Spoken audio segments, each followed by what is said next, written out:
Bonjour à tous et bienvenue sur Oromax. Voici mon premier double unboxing sur la chaîne.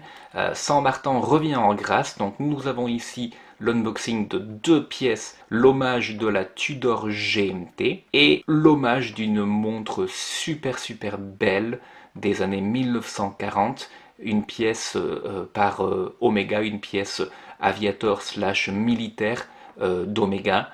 Donc je vous propose d'aller voir ça tout de suite. Faisons un petit tour de magie.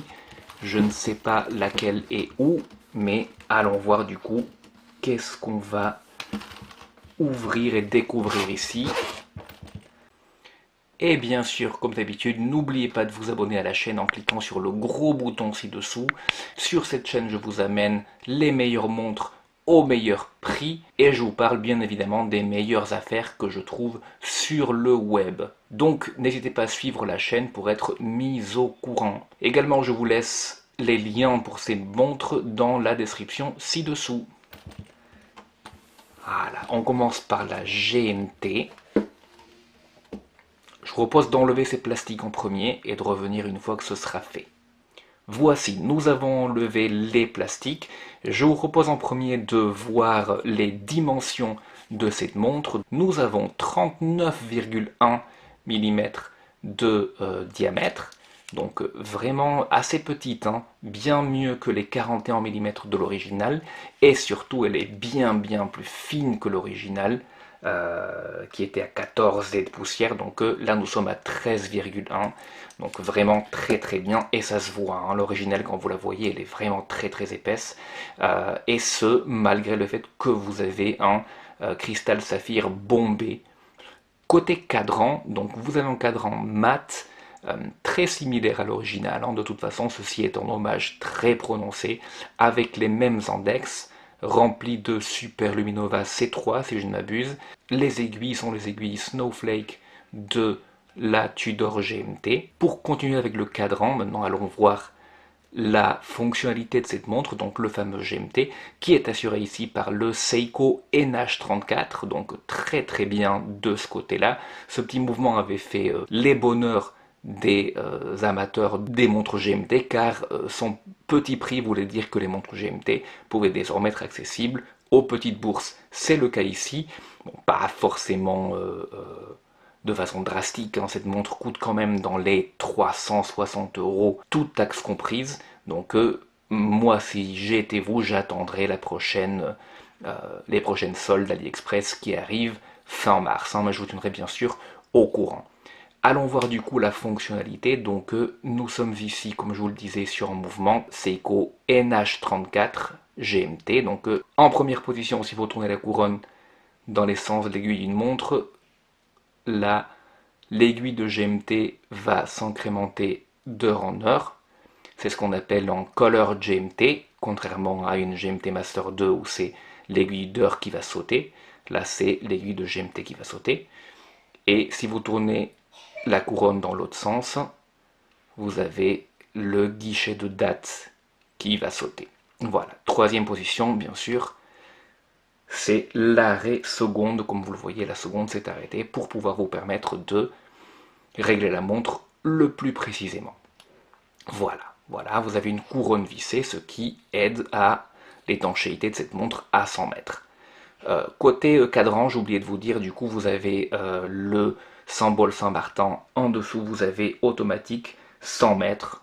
Côté lunettes, voici la lunette GMT. Nous sommes sur une lunette en aluminium, comme sur l'original. Lunette de 24 heures, en donc GMT. Bidirectionnelle, à 48 clics. Voilà, les clics sont vraiment de bonne qualité, donc San Martin fait vraiment de la bonne qualité, c'est pour ça que vous les payez relativement cher ces montres. C'est beaucoup moins le cas de l'autre montre, mais celle-ci est relativement chère, comme je vous le disais, autour de 360 €, toutes taxes comprises. Allons au boîtier de la montre, donc magnifiquement brossé, 600 Martin, sait faire quelque chose, c'est vraiment la finition, le brossage des montres, c'est vraiment très beau, on frôle avec le haut de gamme là-dedans. Il y a un réo du coup qui va séparer le devant de la montre avec les côtés, avec les flancs de celle-ci, et donc vous le voyez, c'est un réo magnifique, magnifiquement poli, hein. Donc vraiment du très très beau. Et sur les côtés, donc c'est du brossage horizontal sur les deux côtés. Ce qui est bien, c'est que pour une fois, Saint Martin s'est accordé sur son logo, donc c'est le même logo sur le cadran, sur la couronne et sur le fermoir. Magnifiquement apposé sur le fermoir d'ailleurs.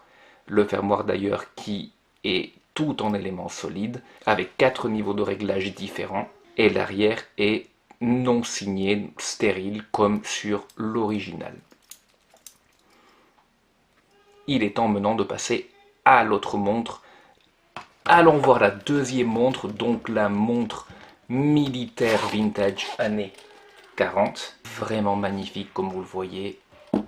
Je vous disais que cette montre est une montre qui veut imiter les montres vintage des années 40. Je pense qu'elle le fait de façon très très réussie. Regardez les aiguilles en forme de poire, bleu ou bleuie, je ne sais pas, mais l'effet est vraiment magnifique.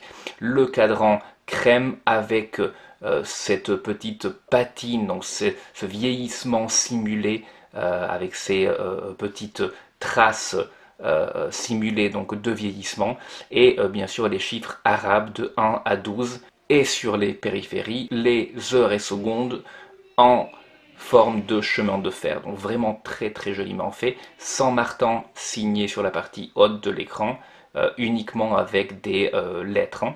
Pas leur hexagone là, ce qui est un très bon choix pour ce type de montre. Le beau cadran et les aiguilles sont protégés par un verre saphir bellement bombé qui se marie parfaitement avec le style vintage.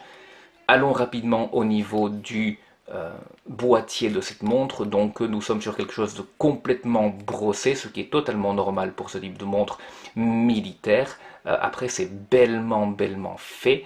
Vous avez un brossage circulaire sur la partie de devant des cornes et un brossage horizontal sur les côtés de la montre. Très très joli. Si on tourne, alors côté couronne, nous avons 8,4 mm de diamètre, en phase avec les montres des années 40 qui avaient des grosses couronnes pour que les pilotes gantés puissent les opérer. La partie arrière est stérile.